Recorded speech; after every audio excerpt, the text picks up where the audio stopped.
51,000 ಅತಿಥಿ ಶಿಕ್ಷಕರ ನೇಮಕಾತಿಗೆ ಸರ್ಕಾರವು ಈಗ ಆದೇಶ ಹೊರಡಿಸಿದೆ.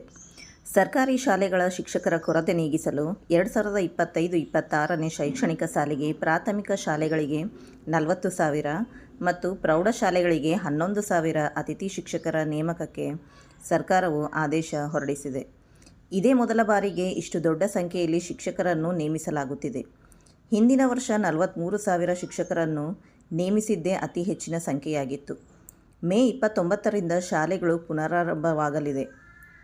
ಇದರ ಹಿನ್ನೆಲೆಯಲ್ಲಿ ಶೈಕ್ಷಣಿಕ ಚಟುವಟಿಕೆಗಳು ನಿರಂತರವಾಗಿ ಹಾಗೂ ಸಮಯಕ್ಕೆ ಸರಿಯಾಗಿ ಆರಂಭವಾಗಲಿ ಎಂಬ ಉದ್ದೇಶದಿಂದ ತಾತ್ಕಾಲಿಕ ನೇಮಕಾತಿಗೆ ಆದೇಶ ಹೊರಡಿಸಿದೆ. ಶಿಕ್ಷಕರನ್ನು ಭರ್ತಿ ಮಾಡುವವರೆಗೆ ಅಥವಾ ಶೈಕ್ಷಣಿಕ ವರ್ಷದ ಅಂತ್ಯದವರೆಗೆ ಎಂಬ ಷರತ್ತಿಗೊಳಪಟ್ಟು ನೇಮಕ ಮಾಡಿಕೊಳ್ಳುವ ಆದೇಶಿಸಿದೆ.